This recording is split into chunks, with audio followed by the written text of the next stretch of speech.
Thank you very much for your patience. You probably heard that we've had several scientific talks today related to this particular forum, and students were presenting their scientific materials as well as some professors who joined us, and it was a most exciting and interesting day, and the talks ended about 5 minutes ago. We had to collect everyone to come to the Kennedy School ARCO Forum. I'm delighted to see all of you here this evening to hear our important discussion about science, about how to encourage young people to take an interest in science, and we're particularly interested in ways of advancing and increasing the number of minorities and women in the fields of science, mathematics, engineering, the biological sciences, all of the sciences.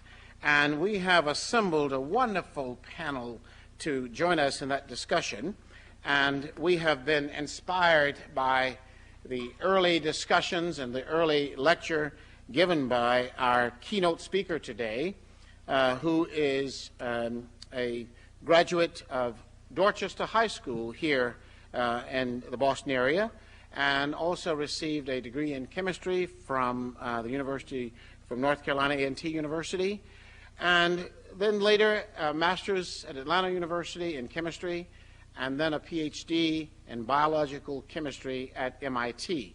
And in fact, she was the third African-American woman to receive a PhD in chemistry at MIT. She's here again as visiting professor at MIT, the Martin Luther King visiting professor in chemistry. And our guest has also been a White House honoree for her work in science as part of a group recognized for their contributions by the President, Women in Science, Engineering, and Technology. And today I'm proud to say she was the recipient at our luncheon gathering of the Harvard Foundation Award to recognize her outstanding accomplishments and her contributions in the field of chemistry. So it is my pleasure to introduce, first of all, and she'll speak to you a few moments later after I introduce the other panelists, Dr. Linda Marie Jordan.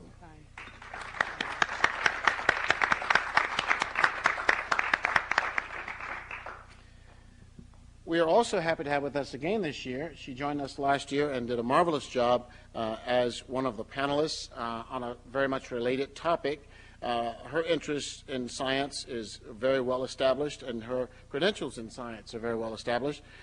She is Dr. Jean Fuller Stanley, who is Associate Professor of Chemistry at Wellesley College.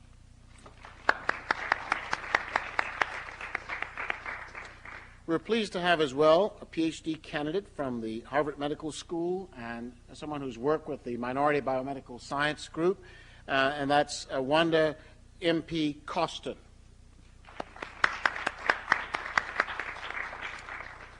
One of the students who is the co-chair of the Harvard Foundation, which is sponsoring this activity tonight with the Kennedy School, is Ms. Sarita James, who is a computer science concentrator of the class of 1998. I must say that she has been one of Harvard's most outstanding students. She's won the Junior Nobel Prize for her work in computer science, traveling to Stockholm to receive that. She's also won a very special award from USA Today and a number of other awards, and she's been one of our best students at Harvard. We're so proud of her. That's Ms. Sarita James. We're pleased to have joining us from the public schools of Cambridge, from Cambridge Region Latin High School, to be specific, was Kristen Newton, who is a physics teacher, and we've been lucky enough to have some of her physics students here at Harvard. So, Ms. Kristen Newton. And last but certainly not least, Ms. Catherine Strum Ramirez, a PhD candidate at the Harvard Graduate School of Arts and Science, who will talk to you tonight about her particular interest in science and ways in which we can encourage women and minorities to enter science. And I'm Alan Counter, Director of the Harvard Foundation and Associate Professor of Neuroscience here at Harvard, and I'm in my 25th year here, and a number of years of producing conferences like this, which we hope will encourage more of you to look into the sciences as a career and also as a passion for study, academic study. Science is a wonderful area, and I'd like to now begin by having Dr. Jordan address the group. Good evening. I have to do a little better than that. Good evening. Just one more time so that we know that we're all here And we're all going to be on the same accord. Good evening. Thank you very much for the opportunity to come here. And I'm not going to apologize for giving honor to God. I know this is a science conference, but I'm a Martin Luther King Jr. visiting fellow. And I don't take that lightly here at MIT. And see, Martin Luther King was two things. One of them was a Christian. And in his Christianity, he talked about, as a fellow, I read about what he said about science. And he said that science and religion are complementary, and that they work together. And together, they bring power, peace, value, and wisdom. So I'm not going to negate, and we will have another discussion. I really would hope that we will in terms of the intellectual part of science and religion. But I'm going to give honor to God for being here. And from where I've come from, it's just truly an honor to come from Roxbury, Massachusetts. That's where I was born. That's down the road a bit from Harvard. And the road that I have to travel these 40-plus years, I said that I was going to cut. I had the young ladies, I said I cut at 40. Usually cut at 20. I'm cutting at 40. So in the 40-plus years that I have lived, that, you know, I don't take it lightly that I'm here tonight. And it's not a pretentious thing. It's just understanding the circle involved in life. And what my life represents is the fact that a brain knows no color, a brain knows no gender, and a brain does not have any money attached to it. And let me break that down a little bit. Your brain, a person that has a brain that works in a particular way that can analyze the scientific intricacies and make a significant contribution, has nothing to do with your race. It has nothing to do with your gender. It has nothing to do with what socio-economic background that you were born in. What it has to do with is opportunity. What it has to do with is commitment. What it has to do with is your determination to work past the obstacles and to make a contribution as a scientist. On the other hand, and this is a school of politics or school of government, so on the other hand, what it has to do is having people understanding that if you really want to make a difference and allowing individuals to have the opportunity to engage in the illustrious career of science, and we all know that's what it is, that scientists are valued mostly because of their intellect. But for the kid from Roxbury, Massachusetts, and let's just bring it on home, because that's what I represent, as if in the inner cities of Chicago and Puerto Rico and New York, or where else? LA, Midwest. You know, what it represents is that what if science is for all Americans. It's that science can be done by all Americans. The point is that will that child have the opportunity to really actualize their unrealized scientific potential? And are we still going to use economics as a mechanism to shut out an opportunity for an individual? How is that done? Some may say, well, all you have to do, well, if you don't have any books in your school system, how can that scientist actualize the unrealized potential? If they don't have the opportunity because you cut out funding opportunities, I had BEOG, work study, basic, then how will they get the opportunity to go to college, to understand and to develop?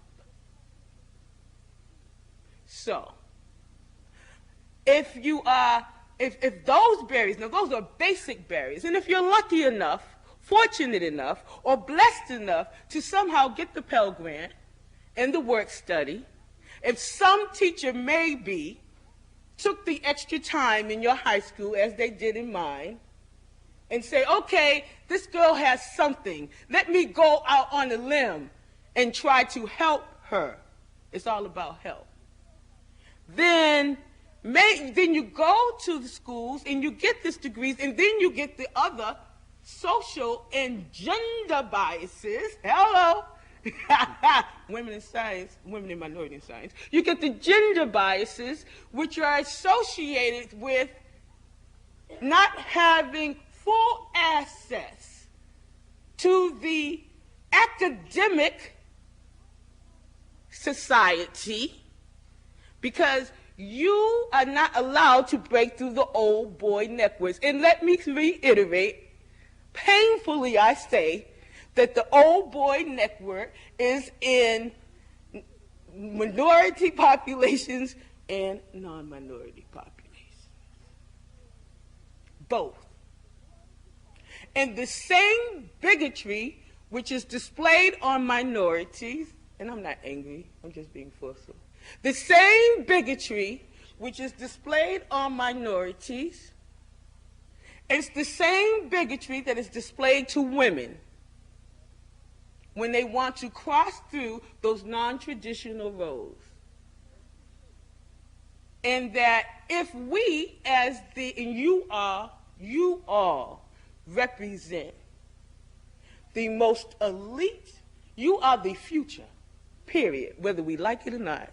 This room right here, whether you like it or not, you are the future, and you represent the leaders of this country, because you are here. And if you do not transverse through your personal idiosyncrasies and biases, then will be no progress. So as we go towards, and I am tired of hearing it, I know you all say, if somebody else says we go towards the 21st century, as we go towards the 21st century, I would like to say to you, what are you going to do in order to make America strong again? We're not as strong as we used to be on the scientific level. What contributions will you make individually and collectively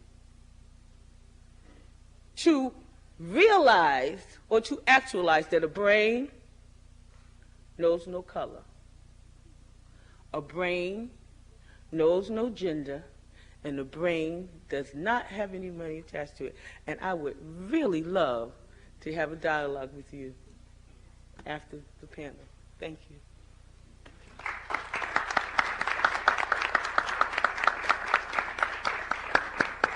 Actually, we'll just move in the order that we're seated, and we'll go now to Ms. Wanda Costin, who's a PhD candidate and head of the, or treasurer of the Minority Biomedical Scientists at Harvard. Yes, hello. It's a pleasure to be here this evening. As Dr. Counters has said, I'm a student here at Harvard. I'm in the program of immunology, a PhD program. And the topic here that we're discussing is attracting and retaining minorities and women in science. And it's an issue that's very important to me because I'm an African-American woman and I'm very much interested in science. And I want to focus on something that I want to make sure that all of you go away with. I think it's an important point. I want to discuss some of the factors that helped me to get to this point. And one of the things that really triggered me to focus in science was having a firm understanding of my heritage in science. And what do I mean by that? Well, as an African American, I think it's very important to know what contributions your people have made in science. And you can extend that to any ethnic group. If you're of Chinese origin, if you're of Latino origin, Native American origin, you really should know what your people have made, what contributions they've made in science. And I'm not talking just about here in America. I'm talking about from ancient times to the present. And from the standpoint of Africa, you don't hear that much about that. We talk about modern contributions of African Americans in science, but do we hear about how ancient Africa contributed to mathematics, to biology, to physics, to engineering?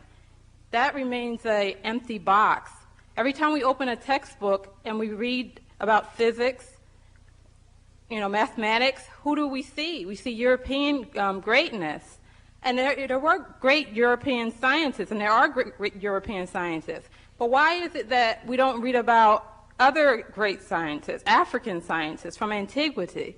So my point today, I just want to give examples to you to motivate you so you will see that you've had a very long legacy in science, people of African descent, because that's something that we don't learn. I never learned it in high school.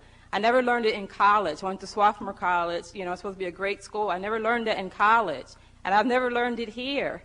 And I think it's very important for you to know that. And I just want to give an example. How many of you have ever heard of the Dogon of Mali? Okay. Okay, has anyone ever heard of Mali? Okay. Well, in ancient Africa, there were very, very many great civilizations, and 3 of them were Mali, Songhai, and Ghana. And the Dogon are people that live in Mali, and they lived in Mali in ancient times as well. And they lived very near a university known as Timbuktu. I'm sure you've heard of that. That's a legendary university. And where was it? It was in Africa, in sub-Saharan Africa. Okay, so we're talking about black civilization. This has nothing to do with slavery. This is many centuries before slavery. Okay, and the Dogon were people who were astronomers. They studied a star called Sirius B, and they observed how this star revolved around another star. They knew that this star had an elliptical orbit around another star known as Sirius A, and they knew that it took 50 years to make this orbit. And it turns out that modern science today has confirmed those observations. And mind you, the Dogon are making these observations 500 to 700 years ago. This is before the telescope. And this star, Sirius B, you cannot see it with the naked eye. It is invisible to the naked eye. Okay?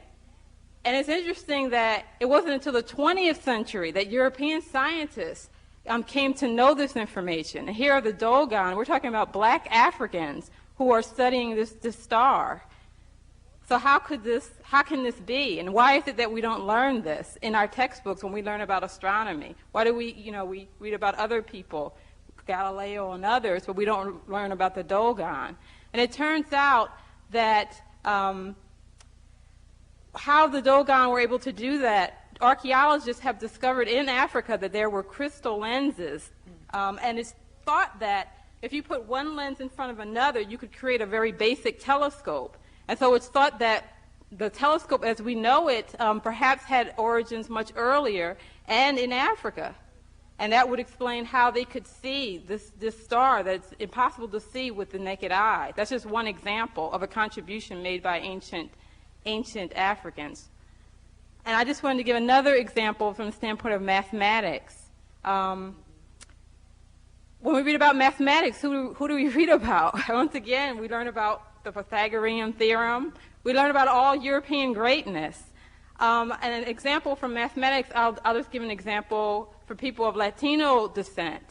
How many people have heard of the Mayans? Heard of the Mayans?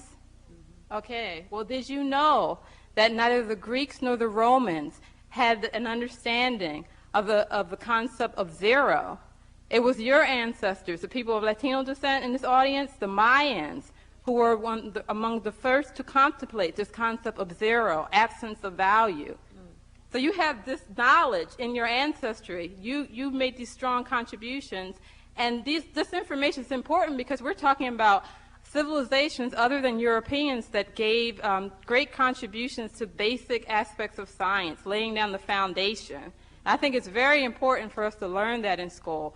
Now, as I said, I didn't learn it in school. I learned it from my own parents. For various reasons, they felt it was important for me to know. There's a lot of information out there for you to obtain this information. So I think it's important for young people of color to become motivated into science, you should know that. So you can see that you have a legacy in science. You deserve to be in science. This is not a European-dominated area. Every ethnic group has made contributions. And if we want to see more minorities in science, I really think that we need to know about what contributions we've made from antiquity to modern times. And I'll just stop there for now. Yeah. Thank you. Thank you. Thank you. At this time, we will move on to Dr. Jean Fuller Stanley, who is a professor of chemistry at Wellesley College. Dr. Stanley? Okay. Thank you. I couldn't say more. I mean, history, we learn from history. Without a sense of history, we have no future. And I think Ms. Costin has put it so well. And I want to build on many of the things that Dr. Jordan has said as well. Opportunity is so important. One of the things I want to talk about, though, there are many opportunities available. However, oftentimes we don't take advantage of those. And so you need to also take responsibility for your own learning and for motivation, because opportunity exists, and many times people are not going to come out and tell you about them or not going to seek you out. So you have to be active participant in your own learning and your own career advancement. And so, you know, you have to be aggressive about this by finding out where the opportunities are. Go to the counselor's office, go to the work center, look in the journals, go to the internet to find out where these opportunities are, because there are many of them available, and if you don't take advantage of them, then they will start to give them to someone else or say there are not enough women or minorities that are interested in science. Also, one of the things that I know that gets talked about a lot is mentorship. And I want to say something about mentorship, the normal mentorship, but I also want to go a little beyond that. Unfortunately, as Dr. Jordan said, science is still an old boys network. A few of us has managed to sort of tinker at the edges, and we're still trying to push our way through, but there is resistance. And so you need to find, when you find a mentor, you have to be also active in finding that mentor. You have to try to explain to the mentor what it is you as a woman or an African American or a Latino is going to need. Because many times the mentor is sometimes afraid or doesn't even understand that there are barriers to you. For example, to give you some of my own experience, I have been to scientific conferences where I've basically been excluded from the dialogue. And sometimes, you know, you said, well, it's up to you to break into that. It's not always easy. However, if I'm there with someone who brings me to the table and say, and sit down and include me in the conversation, then it makes a big difference. And so, you know, it's for those of you, for example, that are part of the majority or have access to people who are in the majority, you need to point out the need to be deliberately inclusive, because science is still somewhat of a network, and advancement are made by being part of that network. And if we are excluded from that network, then our advancement is going to be limited. So you have to inform your mentor of these need to sort of include you as part of the conversation. The other thing I want to point out, you need to be prepared. In order to be good scientists and to progress, you have to make choices. Sometimes these are difficult choices, but the rewards at the end can be great. As a scientist, as Dr. Jordan says, we are valued for our intellect. And many times we will have to be in a position where we have to be able to defend a particular set of data, some analysis that you've gathered. Most times if you go to a conference and you present your information and someone challenged that, if you're prepared, you're able to stand up and speak like a scientist and say why it is that you think this particular set of data represent a certain thing. And many times, I'm not going to say often, many times you will be respected for the fact that you're able to whether stand up and say this data represent this particular trend. People will see that you're starting to think and behave like a scientist, and it makes it easier for them to accept you as part of the network. I'm not saying this is easy, but these are things that you have to get into the habit of not being afraid to to be challenged, to stand up and be challenged, and to defend whatever you think the particular trend means. The one last thing that I want to say in terms of mentorship, you too can be mentors. Each one should reach down and bring someone else up. And if it means that, go to a high school and encourage a high school student who likes science or have an interest in science but seems like they're falling off. You too can be mentors and bring them along. Just as how you're being mentored, you need to be mentoring someone else as well. The more people we have reaching down and bringing others up, the more likely it is that we'll have enough to start breaking through the barriers. I will end with that. Thank you very much, Dr. Stanley. And now we'll turn to Ms. Sarita James, class of 1998 at Harvard College. Okay, thanks. I'm very much honored to be here tonight, and I'm still rather in awe of all of the other panelists and that I'm speaking here at the Argo Forum. But I'd like to speak to the issue of just retaining women and minorities in the sciences. The biggest problem that I've seen just from talking to friends is a lack of confidence, and I've noticed that also from being a teaching fellow here for the introductory computer science course. When I ask some of my friends who are seniors and who are women in the sciences whether they're considering going on to grad school, they'll usually just tell me that, well, it seems like there are already people who are smarter than me, and they're sort of the ones who are going to be professors, and yeah, they usually are the males in the classes. And I've been talking to Dr. Counter a few days ago, and he's been saying, I should go into computer science, get a PhD, and come back to teach at Harvard. And it seems like computer science would be a good field because there wouldn't be this old boys network that Dr. Jordan had been talking about, because it's a new field. But I feel like there already, I'm not even sure where this comes from, but there are certain stereotypes about women. And I told Dr. Counter that there's a course here called Computer Science 161. It's an operating systems course here, extremely intensive. And you have to have a partner for this, and you just spend all of your time with your partner working on the code. In fact, it's so intensive that there had been reports in the Crimson about it a few years ago. Students were complaining. They even put a shower into the computer building because students were just spending the night in the computer lab. But when I'd ask my friends I actually went to MIT and escaped the programming. They have a theory version there. But my friends who were taking 161 here, they would start planning who their partners would be in a year in advance. A semester in advance, people would start asking you, why didn't you think about this earlier? But I'd ask the men, so who do you think is going to be your partner? And they'd say, well, I'm not sure. I'd, ask them about some of the women in computer science, whether, they'd considered them. And they'd say, no, the women, it just seems like they're not as good of programmers, which was sort of disturbing. But what was even worse is that I would talk to my friends who are women in computer science, and they would also say, I don't know about working with another woman. It seems like the men are more competent. So I don't know where these stereotypes are coming from, but they're very hurtful, and I have noticed them only since coming to college, really, because in middle school and high school, I thought that everyone seemed to be very supportive of women in the sciences, and it never even became an issue.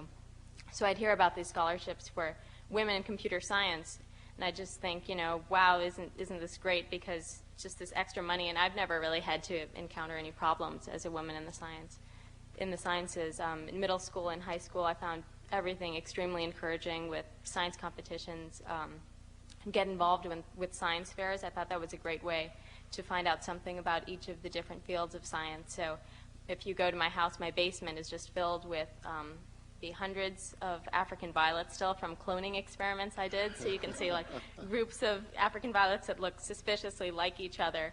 And then, I'd also do work in chemistry and in physics.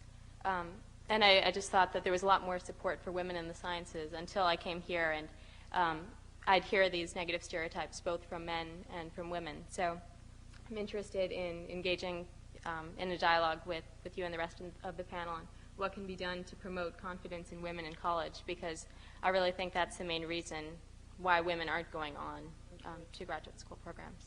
Thanks. Excellent. Next, we have someone who is introduced to the students early on in terms of their interest in science, and we're really pleased to have from Cambridge Rangenauten High School, our local high school, for those of you who don't know, right next door to Harvard, a physics teacher there, Miss Kristen Newton. Ms. Newton? Hello. Okay. I teach at Cambridge Rangenauten, and I teach physics to kind of an honors level physics, and principles of science and technology to freshmen. When I started teaching about 7 years ago, there were 4 other teachers who taught physics, and they were all my father's age, and they were all Irish, and they were all men. And so it was interesting they kind of took care of me. And but it is, so I felt like kind of the odd person out. But what I've discovered, and part of the reason I'm in teaching and in science teaching, is that I really love science and I really love physics. And so part of what I try to do for my kids, my students, is just teach them that it's fun and just try to have fun with kids. And I especially try to focus on kids that don't have as much confidence, just like Sarita was saying. And any kid, there are all different levels of confidence in science, and any kid can be very confident or very not confident. And so I try to I guess my goal is for any kid who doesn't feel like they're, for any reason that they like science or are good at science, I try to have fun with it, teach kids to have fun with it, but also teach them that to work hard and have very high standards, and to teach skills that are going to be useful in the future, lots of writing, and so that when they leave me, they feel like they've accomplished something because I've worked them really hard.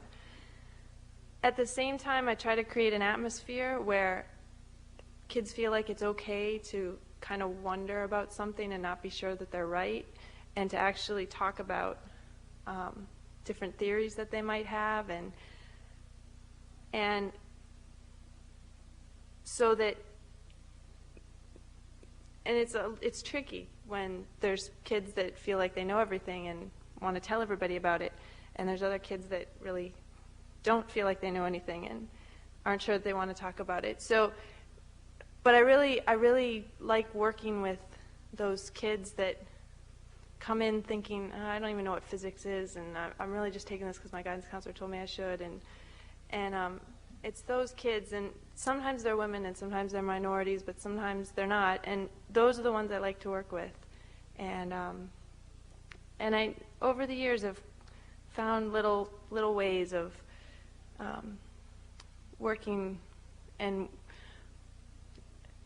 even just little things like which kids to group together so that somebody who might not necessarily be someone who would speak up in class will somehow find this other person that they can talk to in a lab that they wouldn't have necessarily talked to before, but that will listen to each other and really complement each other. Just noticed the other day when I made up groups for an electricity lab, and 2 people I would have never thought of putting together, when they worked together, just a boy and a girl, and they listened to each other so well. And when we were talking about a theory of how electricity moves through a circuit, it was the boy encouraging the girl to raise her hand and tell about her theory, and I was really glad I ended up putting them together. And so it gives me, it's just little things like that where I I've been working on these years on different ways and different things that you can do, to little things that can help improve the confidence of kids. And it's not always it's not always big things. Sometimes it's just little, getting kids to talk to each other and figuring out what it is exactly that they're not quite sure about.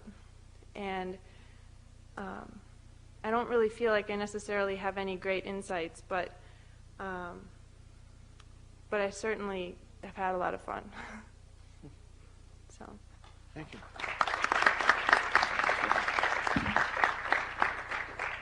Next we have from the Harvard Graduate School of Arts and Sciences, doctoral student, Ms. Catherine Strum Ramirez. Hi. Well, all the panelists have already covered so many of the topics. I don't know what to say anymore. When I look back at why I am in science, I think I actually went to high school in France. And over there, you don't particularly have a choice of the classes that you take. And the scientific road, I guess, is the one that gives you more opportunities in the future. I was fortunate to have great professors, women professors in mathematics, in physics, in biology, and also have to have a very supportive family. And then I decided to come to college here in the United States. And there I was suddenly open to have, I guess, choose my classes and explore other things. And I was really seriously considering in not majoring in sciences and exploring other areas. And actually I went back to science, to biology in particular. It's actually kind of a roundabout way to go around, but it was through my classes in Latin American history. My family's originally from Mexico, and we were studying the colonization of Mexico by the Spaniards. And one of the passages of a book that one of my biology professor had lent me was by William McNeill. It's called Plagues and People. And it describes how when the Spaniards came to Mexico, they brought with them a lot of infectious disease that had an incredible impact on the local populations. I could not understand, knowing what I knew from the Aztec civilization, how 500 Spaniards could come and destroy a fortified city, Tenochtitlan, which was the capital of the Aztec Empire, in less than 20 years, when you had inside over 20,000 people that were, it was really a warrior civilization. I could not understand this thing. And then William McNeill, who's a historian, actually looked at the theory that infectious disease brought over by Spaniards, to which the local population had no defenses, really helped them a lot and shaped the history of this continent. And I just realized suddenly that this area, infectious disease, which is what I work on now, was an area where I could combine my skills for sciences that I was fortunate enough to have, my interest in microbiology, and my interest in the history of where my family came from. And so I decided to focus in there. And actually, that has retained me in science, because sometimes I wake up and I wonder, why am I doing a PhD? Since I know for a fact that I do not want to have I don't want to stay in academia and do basic science. What I'm interested in doing is actually applying the tools of molecular biology to study how infectious disease spread in population and how it affects populations and real people. And so I guess I'm getting a little further away from the topic of this conversation, but I was trying to figure out what retained me in sciences, and it's really using it as a tool. And I'm much more interested in applied sciences, and I do have, here at Harvard, I study over at the medical area. Very often I encounter people who have this kind of intellectual snobbery and look down on people who, like me, are interested in just applied sciences.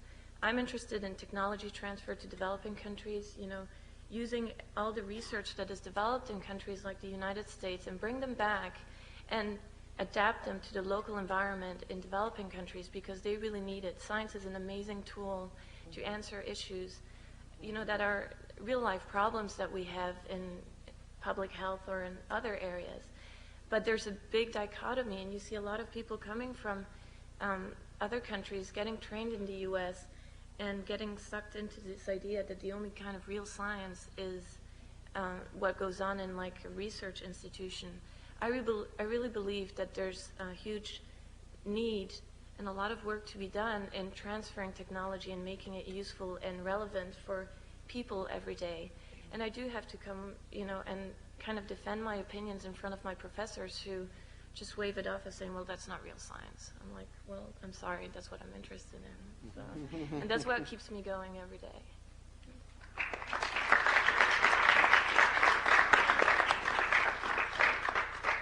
I guess at this point we've heard some introductory remarks from all of our panelists, and there must be questions from the audience that you'd like to raise with our panelists. Please feel free to go to the two microphones here if you have particular questions.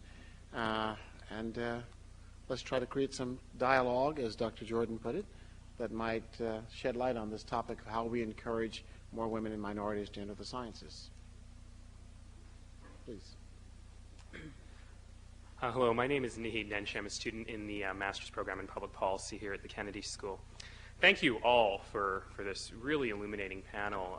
The one thing, though, that I'm getting from the panel is a great sense of discouragement, actually, in terms of all of the barriers that we have in increasing the number of women and minorities in sciences. We've heard, about problems at the public school and the high school level, about problems at the undergraduate level, getting women into graduate school, and so on. I want to focus on the first of those, though. Dr. Jordan, your alma mater has been in the paper a lot lately because Dorchester High School is on the verge of losing its accreditation. Serious underfunding problems within that whole system, and particularly in those schools which cater to minority populations. So when we're facing a real crisis in public education in that sense where there's just not enough books, period, let alone enough money to buy lab equipment, and I'll throw this to the whole panel, what are the things, if they're little things like Ms. Newton does to encourage her classes, or if they're bigger policy issues, what are the things we can do to really make sure that the science education in these kinds of schools is adequate enough that people are really learning and that the populations who are served by these schools are being encouraged to go on in that area? Excellent question. I think number one is that we have to dispel the level of low expectation and inferiority. And one thing that one of the panelists, and I would like to address that at a later time, I'm not going to take up the time now, but later on in this dialogue, I would like to, I hear your cry, Ms. James, and I'm going to address your issue. But one of the things that is important, if you look what racism and sexism is, what it is when people think that a group of people are inferior to another group of people based on their gender or their race, period. I mean, there's other things that come from that, but the basic point is that a group of people think that they're superior than another group of people. And another thing that happens is that because they think that they're superior or that the other group is inferior, you don't have any expectation for them. So first thing you could do, and that's what the teacher, Miss just met you today, Miss Newton, does when she said team teaching approach, but also putting groups of kids together. But I think that just in terms of the lack of funding, the first thing you have to get teachers who are motivated and get teachers that think that you can do it. And the reason why I'm sitting here today is because not all my teachers, but I had one or two that said, you can do it. And they had high expectations for me. In fact, it was my chemistry high school teacher, one of them, that you can do it. At Dorchester High School, I was not chosen to be in that group of colleges, 2 tracks, college prep or business prep. And I was automatically put in a business track. But, luckily, I was being delinquent, and I ran into an auditorium in which they were talking about an Upward Bound program. And I was hiding from a monitor. This is the truth. I was hiding from the monitor because I was smoking cigarettes, and I knew that if I was caught, I would have been suspended from school. And I ran into an auditorium where there were a group of students that were there. And the Joe Warren, who is now a professor at Northeastern University, was talking about the Upward Bound program. But the thing is that all those students who were chosen, I wasn't one of the chosen ones. And because I happened to be in that meeting at that time, I went to the Upward Bound program, which changed my life specifically, because that was the first time in my life that I was told that I had the intellectual capability to perform. So I think that if you deal with the expectation issue and you deal with, just give the kids something, you'll be surprised. And I say now, I was not the smartest kid in my neighborhood. Opportunity, aspects, encouragement. And if everything in your environment is saying that you are less than or not equal to, how can you have confidence? And one thing that you need to do is surround yourself with people who will give you confidence. And that's finding a role model that may not be, that looks like you in some way and believes in you and will support you. And that's what a mentor is, which Dr. Phyllis Stanley talked about. I think you also indicated you've gone back to Dorchester High as a role model yourself. Yes, I've been several times, and I'm in communication with them now. What we're trying to do is to establish, there's a lot of young people that graduate from Dorchester High who are in different parts of the country and doing very well. Doctors, lawyers, white and black. So we need to dispel this race thing, all of us need to. So Dorchester High, I graduated in '74, the beginning of those riots, okay, the Boston riots. They were beginning the year that I graduated. We didn't know if we were going to graduate. And then that next September, they were full force. I lived through this. So I'm saying that we have a lot of people that graduate, so we're going to see what we can do, and just to create some programs. So. Also, I just want to say, thank you very much, Dr. Cole. In the meantime, I think it's not, even if you don't have the most modern textbooks, I think having, as Dr. Jordan said, a committed teacher and teaching the students how to problem solve and think is more important than having the latest textbooks. And so I think they still can learn and advance without the modern equipment. Thank you, sir. We'd like to take the question from the person standing here. Thanks. My name's Peggy Lim. I have a question kind of directed towards the current students now. I'm an undergrad here, and I'm taking some introductory computer science classes. I think I know your roommate, Nyla. Yeah, yeah. So anyhow, my biggest question is, all during high school through my elementary education, it wasn't a big deal that I might have been a minority in terms of being a woman. Most of my classes, in terms of gifted classes, were three women and the rest were males, and so it was very male dominated all throughout my secondary education. But at the same time, that wasn't a discouragement. But I find that coming here and coming into higher education, it's becoming more and more of an issue, like you were saying. And there were things in high school, there were teachers who were there to motivate me, to be my mentors, to offer that encouragement. And I find you don't know your professors as well here, and you don't really have a basis for keeping up, saying that you are as good as males, or there is more of that old guys system here.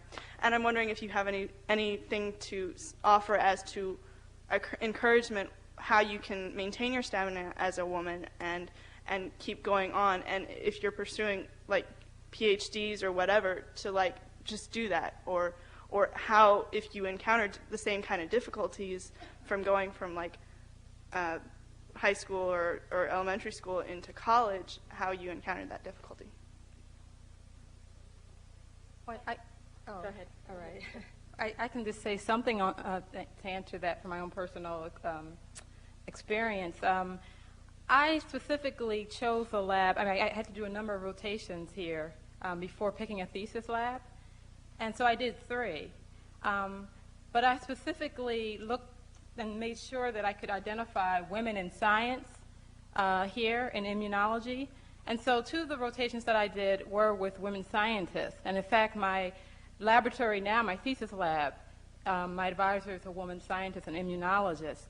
And for me, that was very important for me because, as Dr. Fuller was saying, finding a good mentor is critical. And I wanted to have a woman scientist as my mentor, to be in that laboratory and receive my PhD from a lab such as that. And my lab is very unique because most of the scientists in the lab are women. And I don't really see that anywhere else. And so, and they're not just American women, they're women from all over, China, Spain, Bulgaria, Greece, Russia. And so it's a very international lab at the same time. So for me, that's keeping me going, because every day I go in and I see, you know, women doing immunology, doing good science, and that motivates me. If they can do it, I can do it. So for you, I would say, I don't know if it's possible in your area. You said computer science? Is that? It's possibly computer science or cognitive neuro, but yeah. Maybe if you could identify women here who are doing that and, you know, work with them. I don't know how many women there are, though, in that area. That's always a limitation. I think one thing that was very helpful for me was being a teaching fellow for CS50 last year, because that way you see women in your sections who don't really have that much confidence in themselves, but you see what good work they're doing. So in that way you know that often women who are doubting themselves are, you know, very competent computer scientists. And then also just being, you know, a teaching fellow, sort of, I'd always looked up to my teaching fellows, so it was satisfying to finally, you know, be one of them. Also doing a thesis, I'd have to say, you know, working with someone, there are many women in the computer science department, you know, so my mentor is male, but getting to know a professor on a personal level, I'm working with Professor Leslie Valiant. I don't know if you know him, but he's in the computer science department, and he's very well respected, and you know, I see that each time, you know, I read through papers in the field, and I'll see him quoted all the time, and it's nice to know that this big professor still respects me and respects the research I'm doing, so that's been very good for my confidence, too. So I'd suggest going and trying research and getting to know a professor a little better. Thank you very much. Anyone else wanted to say anything to that, or? Okay. Thank you. We have a question here, Ms. Lozier. Hi, good evening. My name is Marlene Lozier, and I'm a first year here at the undergraduate school. The question I have for you stems from an observation that I've made within the past few months. I'm very impressed and very privileged to be here with all these women that have succeeded and have been able to go beyond different borders that I think exist. And those borders are the ones that I've realized having been here. Back in my high school, I think I was pretty much the only minority in AP track classes, and that had been the story for as long as I could remember. And my sophomore year of high school, there was another girl who had been in advanced track classes, and her name was Katrina, and one day she suddenly dropped out of the advanced track classes. And I approached her and I asked her why she had done that, and she said that she didn't belong there. There was no one else who looked like her. So she dropped out. And the concern that I have was with really the guidance counselor who made it so easy for her to drop out. It's very, very difficult, at least in my school district, to go from a lower track class to an advanced track class if you're a minority, and especially if you're a woman. My parents, who didn't speak English very well, had to go through all different steps. When I was just in 6th grade, I had been getting better grades than my peers who were white, and just to get into an advanced track class. And I think that's the story. It's hard for a minority to get to that higher class, but it's so easy for them to get to that lower one. It's just, you ask and it's done. And I think that's where the problem lays. And that's another reason why I'm so impressed by all of you, that you have been able to come past that. And I think there needs to be more of us doing this. How, and do you know of any programs, national programs, that have really been addressing the issue of getting minorities and women into advanced track classes, giving them confidence, and giving them everything you've all spoken of? Are there national programs for that? And if there aren't, where do you see them starting and really intensifying to address those issues? Who would like to initiate that? Mr. Ramirez or anyone else? Would you? I'm sorry, I don't know anything about national programs because I did not do my high school education in this country. So. There's several national initiatives. In fact, the increase of minority participation in science, math, and engineering is the forefront of education in this country presently in the United States government. And if you listen to the president's speech, I mean, it's National Science Foundation is initiating a new initiative now where they want to set up a model in 50 model sites in the country where you will go into specifically underrepresented minority population in urban, undeveloped urban and rural environments to set up a system in which you can help educate the individuals in those systems. And so within the last, I would say, 10 years, it's been an infiltration of monies, quote unquote, that for those purposes. You need to know that you are a pioneer.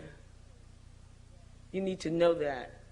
And I would like to commend you for the struggle that you have overcome at this portion, at this site, at this level of your educational development. And I really do understand what it is being a first-generation college person and from where I've come from. And that's probably why I do what I do presently. And that's probably why, you know, like they said in terms of my non-traditional career of, is that really science? Someone had the nerve to ask me, why am I wasting my degree at a historically black college and university? You know, that's the idea. Why are you wasting your MIT degree and your 2-year postdoc at the Institut Pasteur there? And I don't see it as wasting. In the rest of my life, you know, Martin Luther King said you got to die for something. I would die for education of people, period, because that's the only way to freedom. But, so yes, there are initiatives. I just wanted to react to that. Although you say that there is money going to these programs, I think it takes much more than money. I think one of you addressed the fact of just the attitude that professors have or the teachers have. I think with the teachers that are currently in the system, a lot of them have problems with minority students. And I've also, you know, had comments like, your hair should be blonde, in my physics class. Things like that. You know, and although that's addressed as a stereotype, no, it's not. It's you know, one, the blonde stereotype, but then two, for a teacher in the science to say something like that, I think is a problem, and I don't see money fixing that. But what I'm saying is, I'm not saying that money will fix it all, and I agree with you. Listen, I am a full-figured African-American female with short hair. Mm-hmm. My eyes are brown. I mean, you know, ain't your mama. I mean, you know what I'm saying? Those are the stereotypical views in which I have been viewed. But see, I mean, there's a lot. That's what I was talking about earlier in terms of education of the total human being. You need to get way down deep within yourself. And I don't mean to be, I'm not trying to chastise you, but I'm just telling you how to survive. Oh, no, I understand. No, but I know that, but what I'm saying is because it's going to take years. And the money that's supposed to be used, that they have in the programs, are supposed to be for developing sensitivity training, infrastructure development, and, you know, and all that. But in the meantime, while all that is going on, you have to, you know, formulate a level of self-love within here, mm-hmm. and maybe not you specifically, but anybody. Yeah, I think that's very important. I think that should be, at least the way I see it, more publicized for other students, and especially the students in the early high school years and the middle school years. But thank you very much. Thank you. Thank you. Beautiful. We have someone at the next microphone. My name is Ariel Lublin, and I thought I'd speak a little bit as a returning student in the sciences, as an adult student. And remembering, I thought I wouldn't get emotional, but I might. Not having had the experience that some of you spoke about high school being supportive. As a woman in high school 20 years ago, I was not in a public school, and I can't really speak to that experience, but I was in an alternative school, and I faced that sort of classic choice of, do I have friends or do I be smart? And I tried I tried failing for a while, actually, and I couldn't keep it up, so I gave that up, and kind of got through the rest of high school by letting everybody else copy my homework, and that was my way of having a social life. And because it was an alternative high school, I didn't actually have science education, and when I got to college, which I started a not at Harvard, but a pretty high caliber school at 14, I was told that I probably wasn't good enough to do the sciences there. And I didn't, despite every evidence to the contrary of my ability. And I'm now coming back at 34, taking physics and chemistry at the Harvard Extension, and I just want to say was an incredible opportunity. The ease of entering Harvard Extension, because I didn't have to apply, so I didn't have to be confident that I could do it. I mean, I just had to put my name and address. That was the application. And I'm at the top of my classes in both. And it's interesting to try to create the kind of career that I always wanted to have, being 34 and going back to what I wanted to do back when I was 17 but thought I couldn't. And I was hoping to say something kind of positive and inspiring. I don't really know what to say. Okay, good, thank you. Very positive. Thank you. But I knew it would do me some good to share what that was like and say that I'm really gratified to hear that if women are having different experiences now in the earlier education, that's wonderful, and let's keep it up. And also for those of us who didn't have that, to not give up on what we can do now and not give up on the older women as well. That's beautiful. If I could try to formulate, if you'll permit me to try to formulate a question from what you said, are you asking the panel should one encourage women who did not pursue science when they were interested much earlier to continue to do that regardless of age? Is that sort of your question, or? I tried to get a question from that. I didn't get as far ahead as a question, but that sounds like a good one. Okay. Anyone with? Well, I certainly think that if you are capable of doing science, doesn't matter what age, you should still get back into science. Science is very fulfilling. I mean, it's something, and I think what turns people off, and you mentioned the fact that you had to have friends or be smart. Nowadays, if you're a scientist, you're considered a nerd. Yeah. Because many times us as scientists portray that image, because I hear both panelists talk about, if you're doing something other than, quote unquote, the traditional science, your fellow scientists consider that less than. And therefore, we project this image that the only science that is good science is, quote unquote, the nerd kind of science. But science isn't that. Science is fun. Science is everyday life. Science is real life, i.e., how to make this water better to drink is science. I mean, it touches everything that we do every day. And if we can make a contribution to changing that, to changing the direction in, we are part of how is this drug going to be developed. I mean, this is what science is about. It is alive, it is real, and don't be afraid to put passion in it. I know oftentimes they say science is not passionate. Of course it's passionate. Doesn't mean because you're passionate you're irrational. Passion is, but that's the thing. And those of us who have managed to break through the barriers, we have to be willing to stand up and say, this is what it's about. Yes. We cannot fall into those stereotypes and start to behave like these nerd-like science who set certain rules as to what is science and who can engage in science. And if I find myself at a meeting and pretend and behave as everyone else does, then I am not being true to who I am.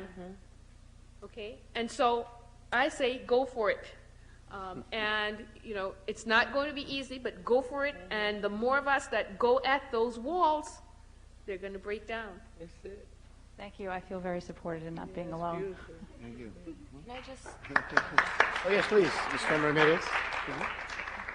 I think that any woman at any age, if they want to go back to science, go back. We need more women. That's the basic line. I mean, we need more women out there, more minorities doing it, because then we serve as examples for other people. And I think one of the most stimulating things I've ever had was to be invited back to my college, Swarthmore College, by my mentor over there, who's a woman biologist, to give a presentation and talk about also my choice of graduate school.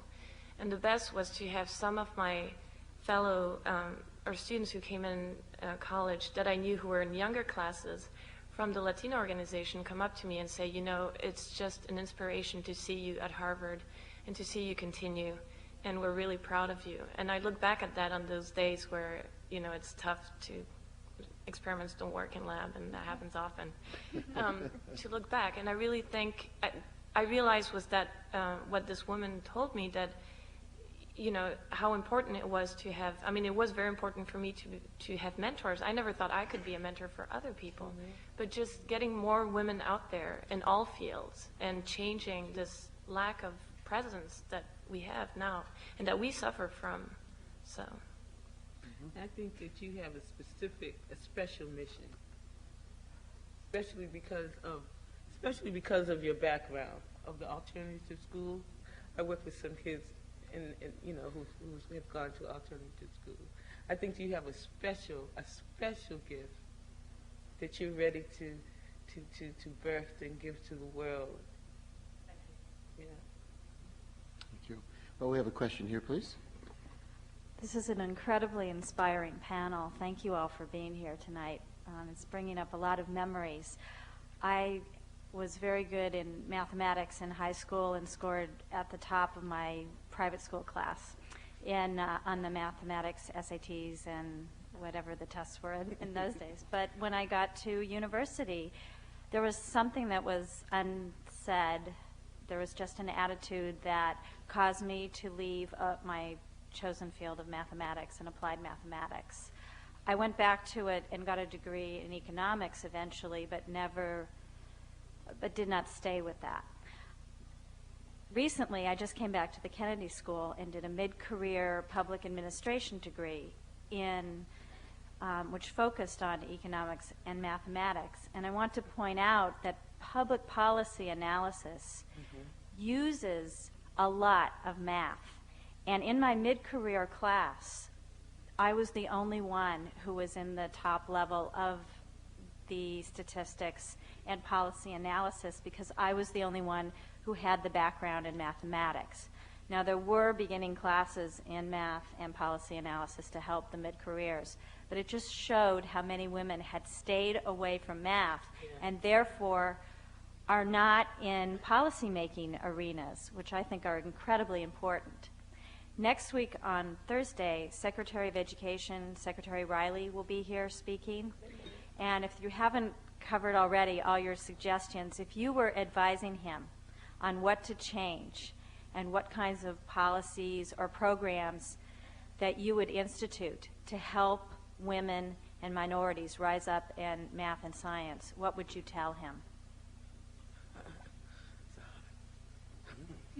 Who would like to speak to that?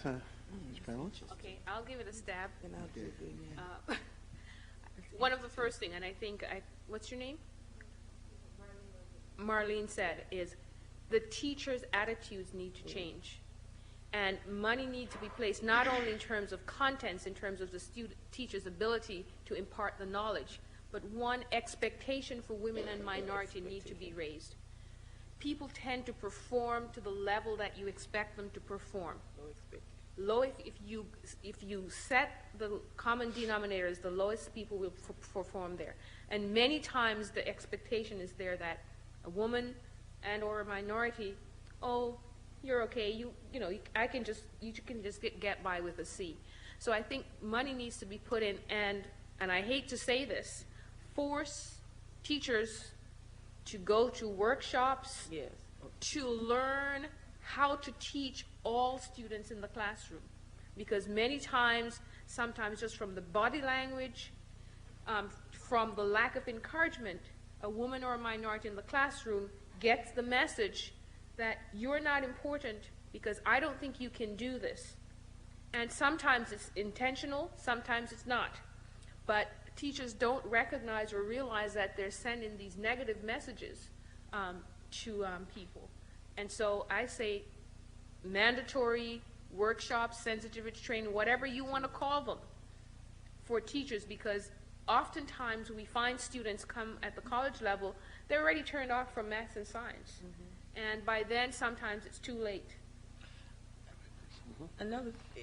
Just to piggyback on Dr. Fuller Stanley, please, there has to be some sensitivity in terms of race relations in the classroom, period. I mean,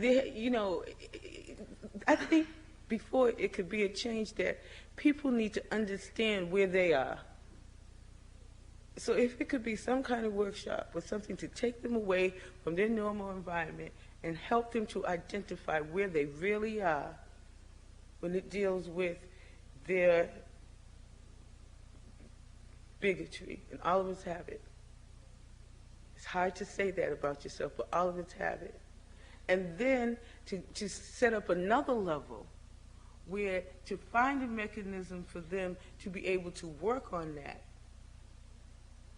then bring them back into the classroom so that there could be some really, like she said, exchange of education, that you can truly educate somebody. Education, when you teach someone, really teach, you're going deep down in here, and what you're doing, you're sharing the most important thing in your life to a person. You're sharing your thought patterns, and you're sharing with them how you solve a problem and what your philosophy on life is as it's related to that particular subject area. And if a person cannot go past their own blockages to teach another person that doesn't look like them, then they will not be taught. You wanted to say something, Ms. Newton, on that?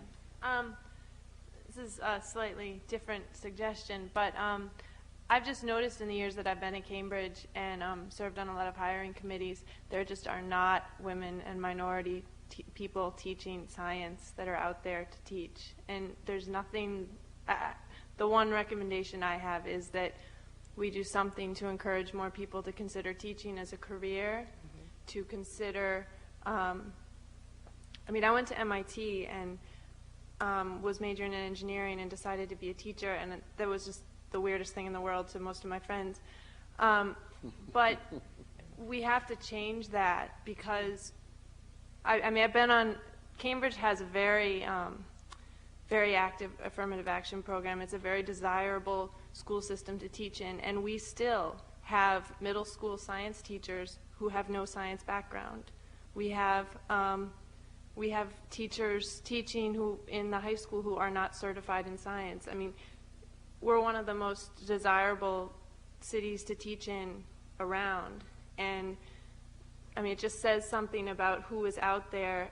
There are not women and minority science teachers out there to hire, and that makes a big, big difference.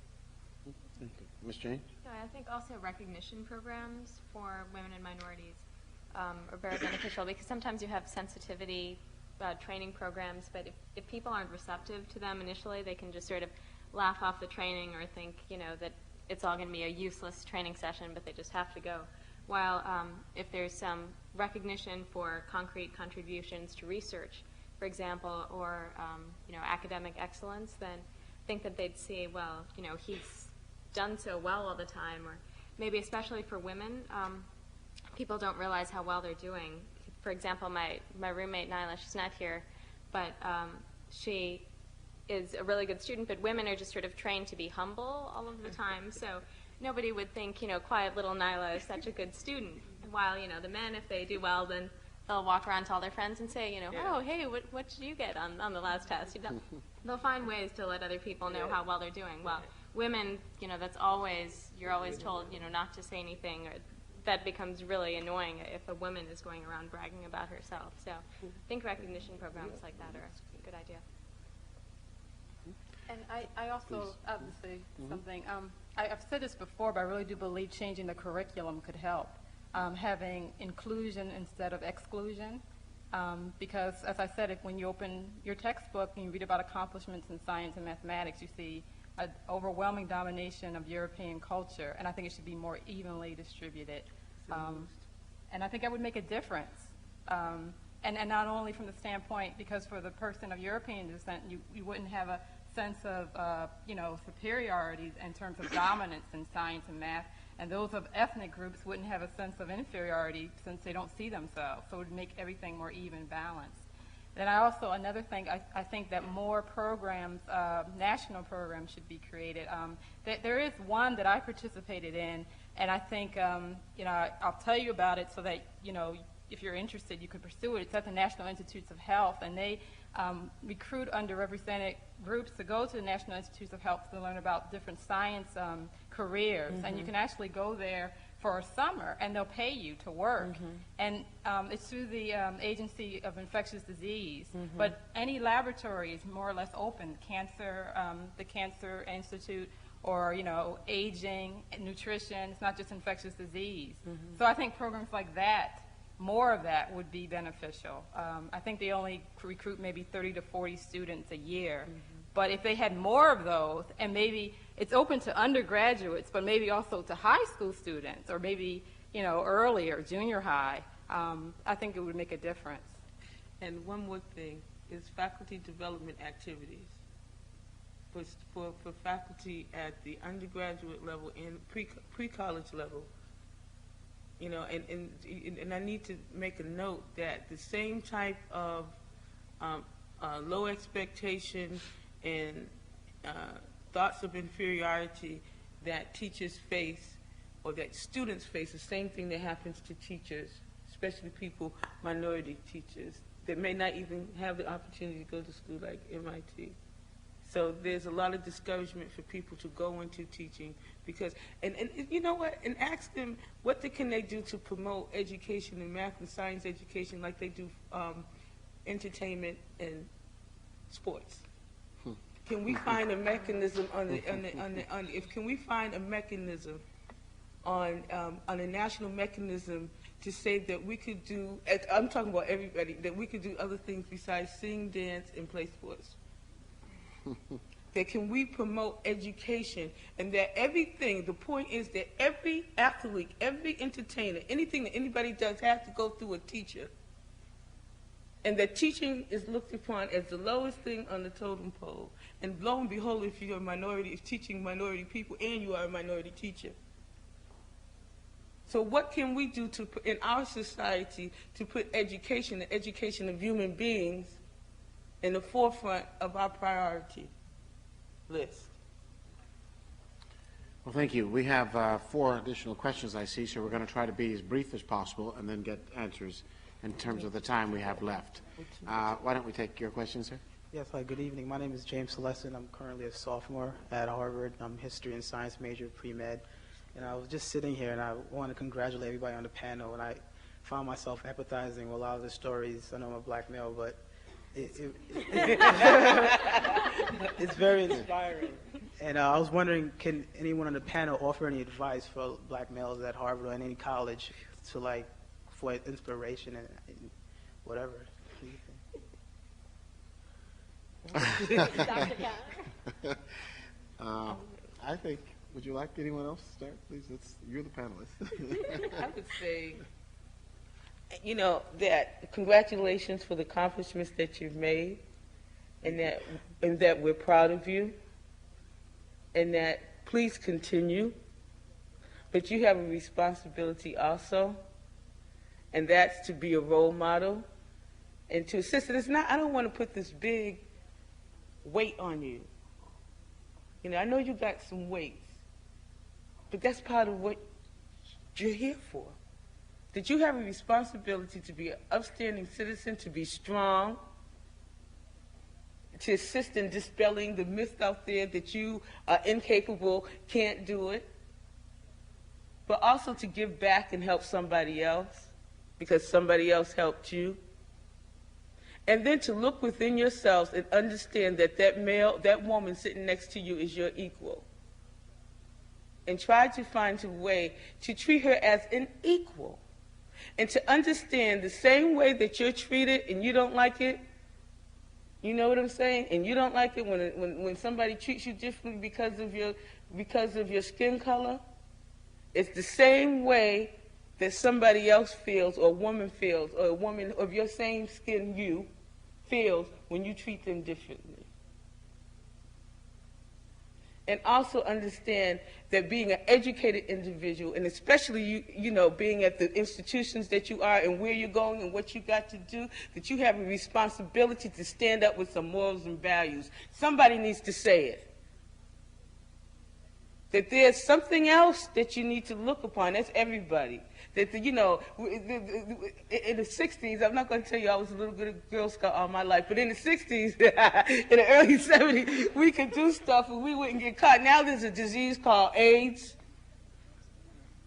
that's killing people.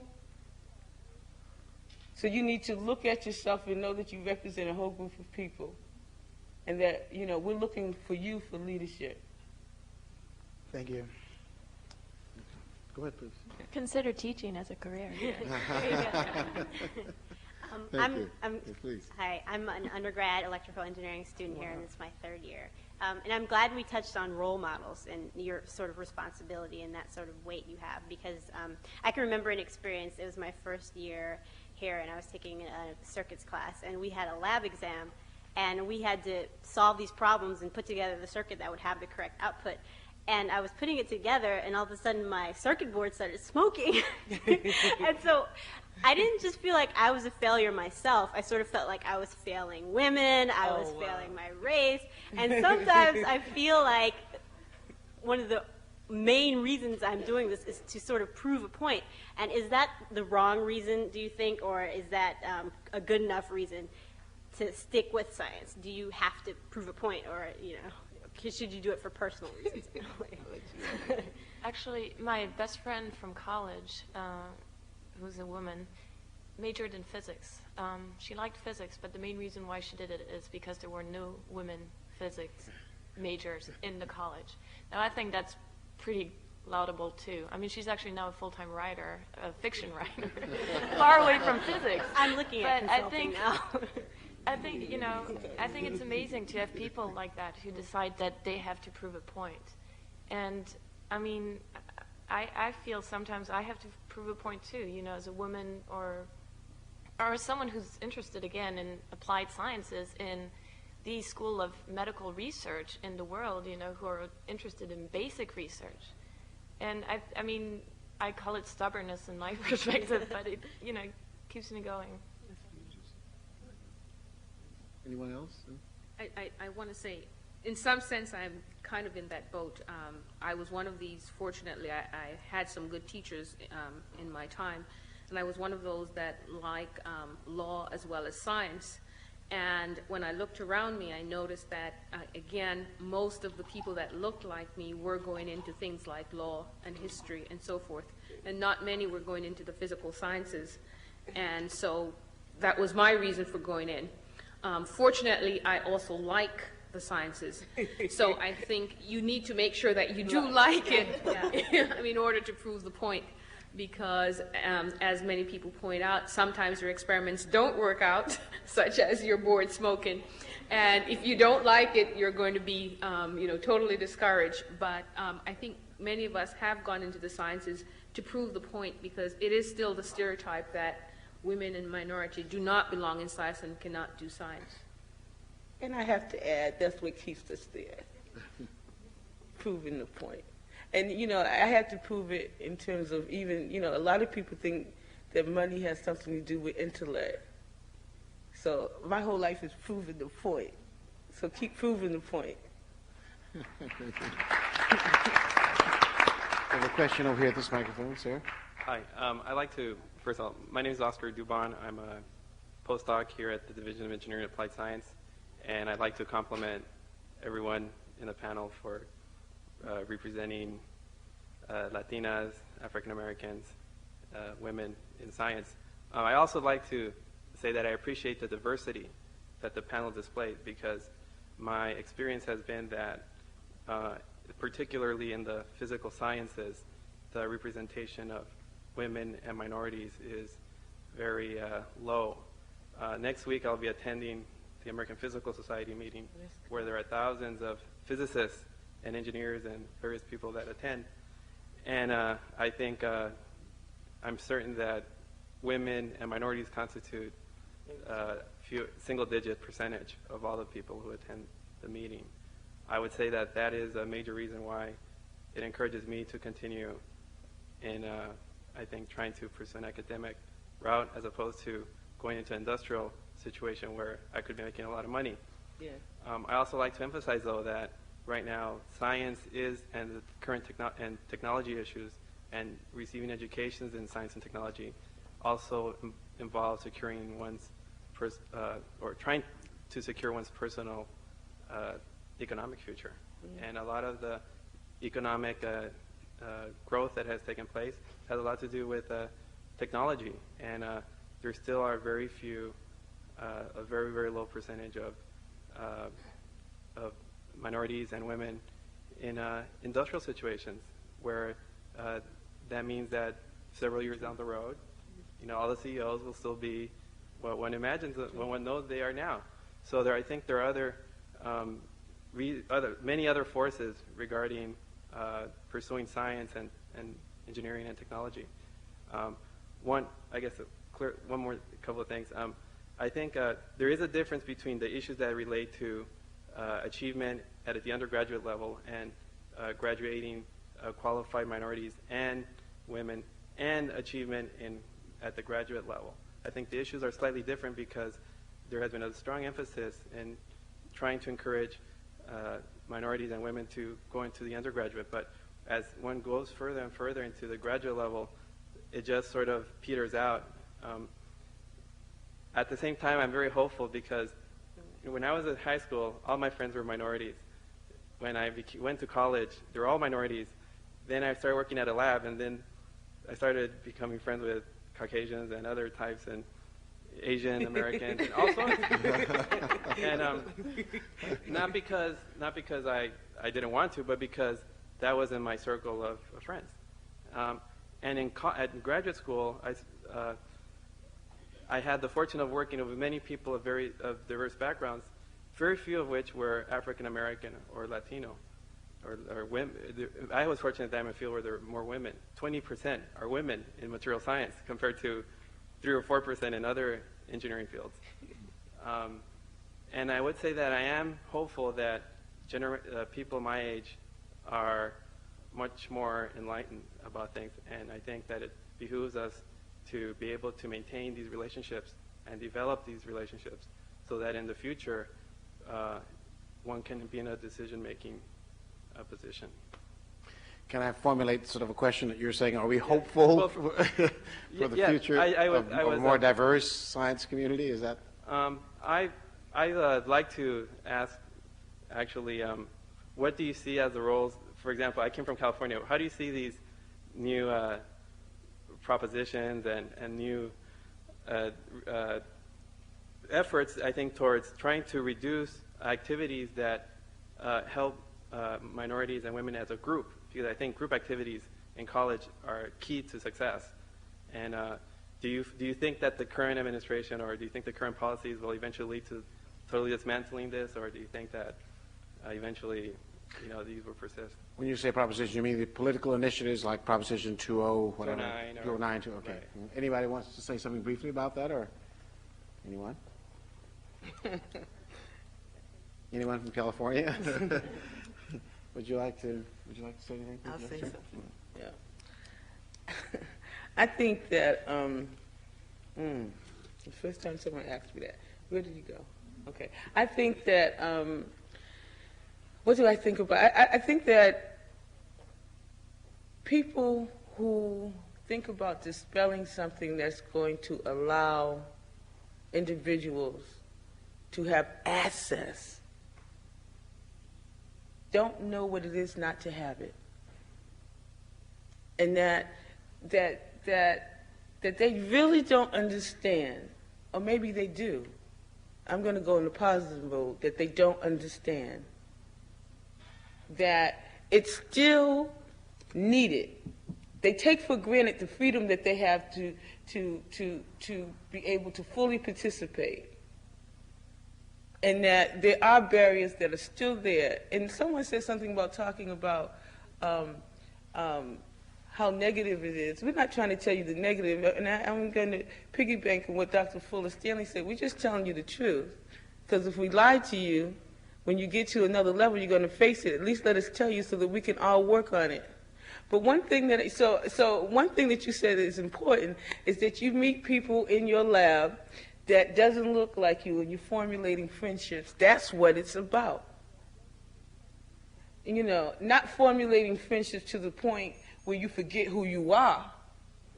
Hello, that's a whole nother issue. You know, we could go on, that could be another panel discussion, where we assimilate to the point where you forget who you are and what your culture is, you know. So which assimilation, which do you give and which do you keep? Not till you forget who you are, but that you connect with the individual that may look different from you, and that you formulate a mutual respect and friendship that goes beyond race. I'm going to give you an example of that. I'm working in a lab now at MIT in my professorship, and my two TAs, I work at Historically Black College and University normally. My two TAs, one is from Russia, and one is a Jewish American. And we have created a joint biology chemistry course that we revamped. That means we have IEP at MIT. We spent like 18 hours a day together for, you know, over a month, and now we're teaching the course. The feeling of love, now this is where my growth and development is coming in, you know. I mean, but the feeling of love, I'm not saying like, I said love, that I have for those two students. For me, it's growth. I'm like, wow, I can love those kids just like a black kid. Now, I didn't say I've always liked people, but I'm serious. You know, it's true. You know, I mean, I'm not ashamed to talk about my growth. That's what I'm saying, growth of a total human being. And I was, we were creating it, and it has not been easy, but we were creating it. And they came to me, and they said, Professor, I was going to a meeting, and I was tired last week to do NIH grants. And they said, Professor Jordan, we like you. I mean, you know, I was like, wow. You know, I mean, what I mean by that is that we dispelled a whole lot of stuff. A whole lot of stereotypical views that they have from people from Russia, a whole lot of stereotypical views that they have from somebody, a black woman, and a whole lot of stereotypical views that they have from somebody who's an Orthodox Jew. We even had to do our experiments that he wasn't there from Friday afternoon to Saturday night. And we did it. So we put religion, race, and gender. And for when I leave here, out of any other accomplishment that I made, that, to me, is the most important. Because the next person who is a bigot to me, and there have been some, that I'm going to look past that. And because that experience with these students, and what I mean by looking past it, is that it won't hurt as bad. And because of my relationship with those students, I can say that I can love them anyway. And that's beauty. I mean, please get to that point. It took me 40 plus. I said I'm not going to go past 40. It took me 40 years to get to that point. Don't wait till you're 40. But in order to love someone else really, you have to learn how to love yourself first. So those people who are cutting down programs so that somebody else can have an opportunity means that they don't really know what it is not to have it. Thank you. Hello. We have the last two questions here, and please. Hi, my name is Uche Blackstock. I'm a biology concentrator. I'm also pre-med. I'm a junior at the college, and I'd like to actually direct my question towards Professor Jordan and Professor Fuller Stanley. I'm also on the board of the Black Student Association here at the college, and this year our goal has been to increase the awareness on the campus of the lack of black female professors. And I, being a biology concentrator, I can feel that the dearth of black female professors in the sciences especially. I've taken general chemistry, physics, organic chemistry, taking math courses here, and I've always had white male professors. And I think having a black female professor, I would just be so in awe and so gracious at that opportunity. But I'd like to ask you two women, can you please tell me about your relationship with your female students and whether or not they have expressed to you the impact that you have had on them? Thank you. I think I'm probably the first to take it. I'm fortunate in that I do work at Wellesley, which is still a women's college, And so all of my students are women.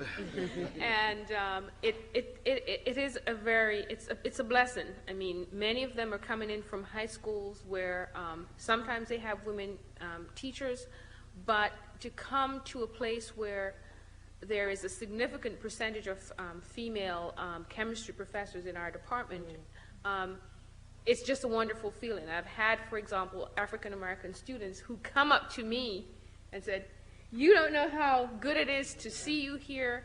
I've never had a black teacher in high school, and to have you here, just knowing you're here." There is even ones that say, "I hate chemistry, but I am glad to see you here."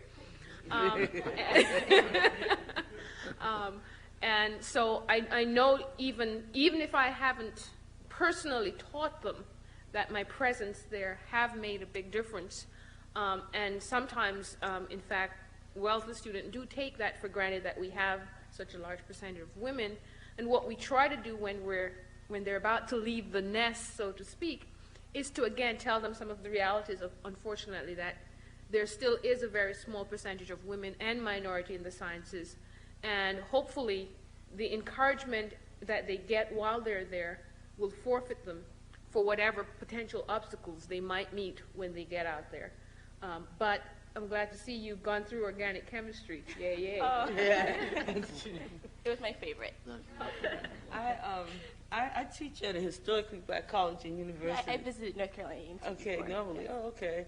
And when were you there? I was there as a junior in high school, visiting historically black colleges in North Carolina. Okay. And so my impact on a lot of my students, I was recruited to A&T because of the fact that in my department at that time, although we are at HBCU, there weren't any women who were doing science. I mean, actively involved in research. So the chairperson of the department, who was my former advisor as an undergraduate student, recruited me to inspire these women. He brought me there specifically to inspire these young women who had talent and didn't know what to do. You know, and so there's been a lot. My first two PhD students, two women that I've had, have graduated last year and the year before with PhD in biochemistry, as a matter of fact. So there's been a large cadre of people that have told me that there's been, but I want to address 2 or 3 things with you for you to go back and think about. Now, my experience as a professor at MIT, visiting professor, this was the first time in the history of the university that they ever had a woman of color in their department of chemistry. And that is not unlike various departments at MIT. But there's a large number of universities between MIT and A&T. So I'm saying that there's still not a lot of us who are in science. And there's still not a lot of us. And my experience there has been breaking down the walls of barriers, not only with people of Caucasian males, but also Caucasian females having a difficulty listening to an African-American female professor. So, you know, it's not just the bigotry that comes from, or I don't want to say bigotry, the low expectations and you know, that comes from white males. We need to understand that it does come from white females too, or non-minority. And then sometimes, and this is what I'm going to go, I got to tell the truth, sometimes what I have is that, you know, we as women ourselves, you know, we want to touch on it, but as women, period, that there's some lack of respect that occurs among us as women that needs to be addressed. And there's an article written in 1994 in Black Enterprise by Professor Evelyn Hammonds, and she's the main person, history and science professor, just got tenure at MIT, and 2 more professors that talk about the lack of respect that women of color give to other women of color who are in professorial or higher positions. You understand what I'm saying? So I'm saying that as you transverse your educational process and you're biting down the walls to say, okay, we want some more women of colors, you need to examine, number 1, the whole total view of how we can learn how to respect each other as women of color who come from different places, number one? How can we learn how to respect women who are in authoritative positions the same way? There's literature on this. I can give you some references. And how women who are not of color can learn how to respect women who are in authoritative position as the leader. Okay, thank you very much. It's not customary for the moderator to add anything, but I do hope you'll get your PhD and come back to Harvard and become a professor yourself. Our next question, please. Hi, my name is Delicia Francis. I'm actually finished with the quote-unquote educational process. I'm a postdoc. And I actually had two questions. The first one to be addressed to the two non-students in the panel up there. And I'd actually like to commend everyone on the panel. I think it actually has brought up a lot of issues that I think are very important and in raising our awareness. For Dr. Fuller Stanley and for Dr. Jordan, I wanted to have your opinion on, once you have survived the education, what would you say has helped you the most to decide on the specific career that you have chosen, which is at this point to be a professor? Until I entered into my postdoc, I always thought it was just two roads once you finished and obtained your PhD. It was either to become a professor or to go to industry. And I'm now aware that there are other options in terms of your career. And I wanted to know, one, what are the things that helped you to choose that particular career? Secondly, I wanted to have the panel's opinion on the whole idea of, we've talked about a lot of issues, but in the big scheme of things, you have to live. And there are a number of battles that have to be won, and they are being fought, and people are surviving. But however, I was wondering, when it comes to the whole idea of being a woman and having a family life, with all the struggles that you're going through, how do you suggest, or what are the things that you have found as the best coping mechanisms in terms of making a decision to stay in science? I have to be fair. Okay. Excuse me? Well, she said, get rid of your husband. all right, I hope that you will address that, please, and the time that we have left. Okay. Well, I have two daughters. I am married, about not to be married, but I was married. I do have two daughters, and I've managed to have a career. It comes down to choices, and I think with a PhD in science and you're on the postdoc track, regardless of what you choose, you can have a decent salary. Now, what might be considered decent for me might not be for someone else. We always have to make choices. When I finished my doctorate, I had the industry or the academic road in front of me. And when I finished my PhD, I had two small children. And so even though I could have made more money in industry, I chose to go into academia. Now, I didn't choose, quote unquote, the research universities because that too would be very demanding in terms of the usual publish or perish road. And therefore, I made certain choices and compromises. I chose a small liberal arts college where the first couple of years you concentrate on your teaching. And so I had the flexibility to juggle my family and my career. So it comes down to choices. And for example, I will go shopping at very strange times.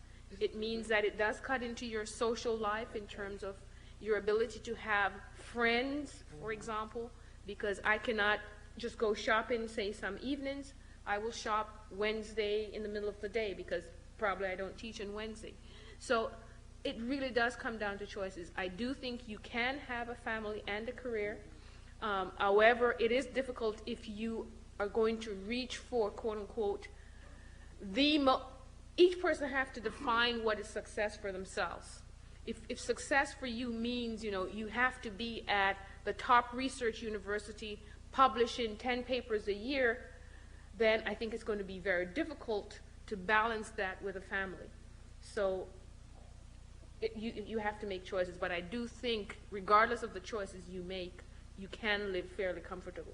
But did you ever consider any of the other, what they call alternative careers for PhDs as an option, or did you just accept that it was either to do teaching or just to go into industry? There are many other alternatives, and for example, I've given advice to some of my past students who have decided not to go into teaching or academia and have gone into teaching in high school, have gone into setting up their own kind of thing. Some have, in fact, decided not to pursue science and is using their science background to be translators, to be editors of journals, various other kinds of things. So sometimes our PhD advisors are not always sympathetic or encouraging in terms of alternate paths. And so you have to find support among people who are going to support you for what you do. So I know it is difficult because many times your professor will say, if you're not doing one of those tracks, then, oh, you know, you're a lesser than. Thank you. I would just like to say that since Dr. Jordan will get the final word, is there anybody else? Ms. Newton, would you like to say anything about this since you're out teaching, you have a profession, or anyone else?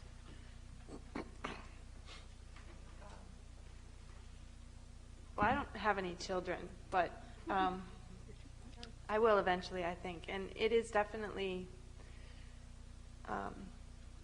you talked about making choices, and I'm at that point where I am trying to figure out what choices I will make when I do have a family. And teaching is a very demanding job, and it is,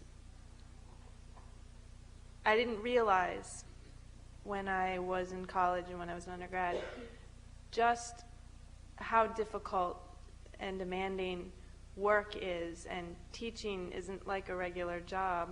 I mean, it's with you all the time. You can't leave it at work. And so I am right at the point where I am trying to make decisions about what things I will continue to be involved in and what things I will not. And it is difficult and hard to make those decisions. But the reality is that there's only so much that you can do, and so you have to figure out what's important and what's not, and make the commitments to the things that you really feel are important to you. That's all. Thank you. Well, I see two people. Would you like to start, Ms. Ramirez and then Ms. James? I think that definitely we should do something about changing policies and changing the situation to make it more flexible and more possible to juggle a career and families. I think a couple of years ago there was an article that came out in Science magazine, and looking at the effort that institutions, universities, or also research institutions made in different countries to help women deal with having a family and doing their research.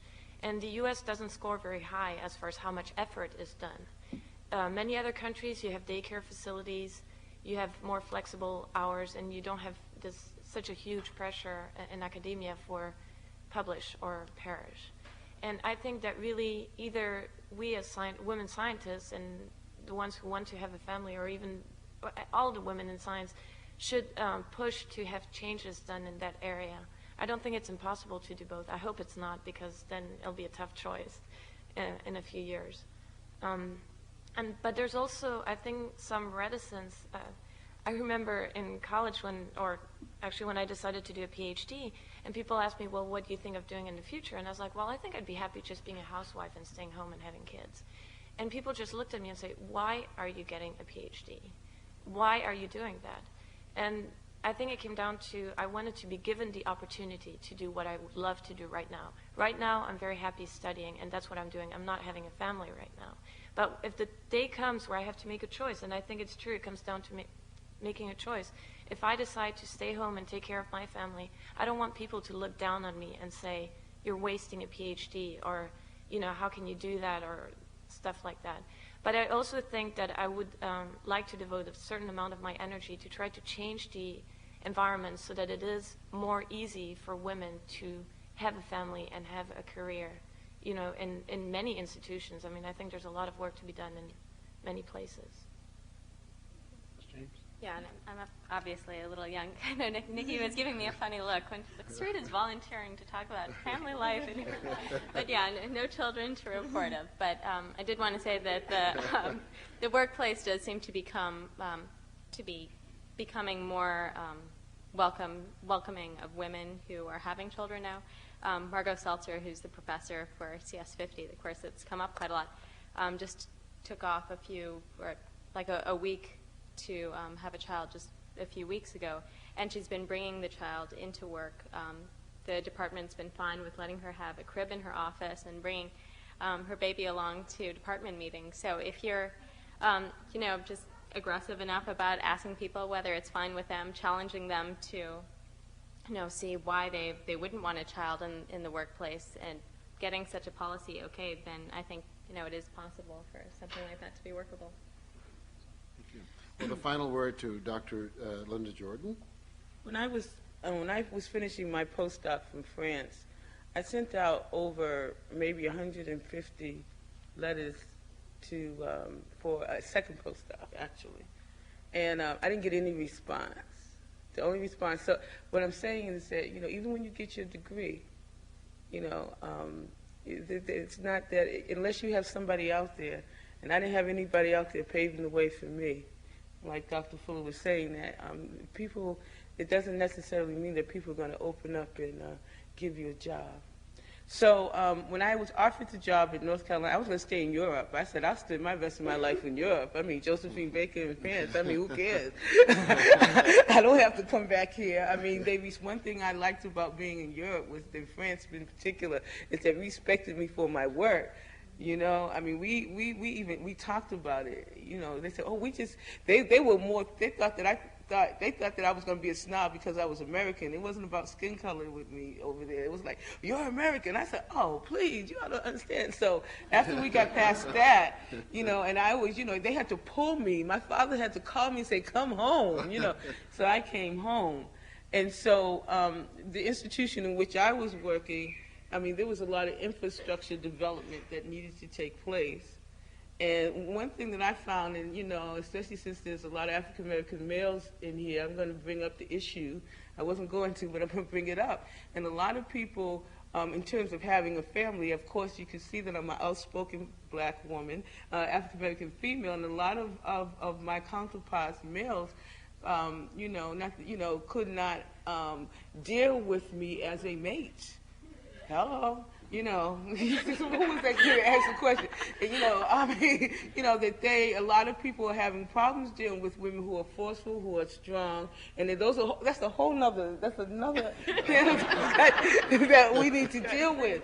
So, and then, they could accept me as a person who was making a significant contribution.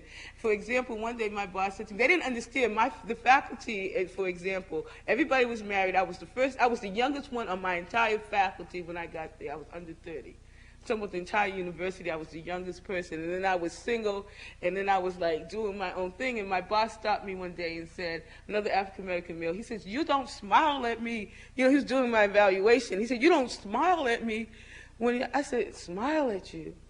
I said, when I walk in the door, I'm thinking about which phone call, what lab experiment, which student, what to do. When I leave here, I'm thinking about when the garbage goes out, how to change the oil in my car, and what to make. You understand what I'm saying? So that's the way my life has gone.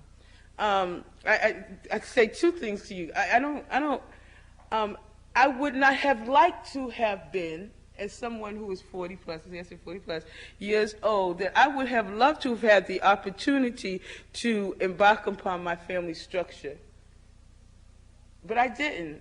And I refused to, this is just a personal thing, to break down my moral values and just go on and have a child. I mean, one time I said, if I don't have a 40, I'll just go on and have a child, after I had tenure. Anyway, but I refused to do that. I decided not to do that. But I do not have hopes. I've also come to the conclusion that if I had a child now, I would be in my 60s when they finish high school, and I've decided that I'm not going to do that either. However, I don't think that you should have to compromise all. I don't think, if I was giving advice to you, which I am, I would think that to find, if you find someone who can respect you, a male, who can respect you for what you do and will want to assist you in reaching your goals as you are assisting him in reaching his goals, and go for it. Don't do like I did. Marry him. But at the same time, I think it's important that you realize your full scientific potential and make the contribution, because if you are not fully happy with who you are and what you are doing, then when you do have children, you're passing that on to them too. Well, thank you very much, and thank all of you.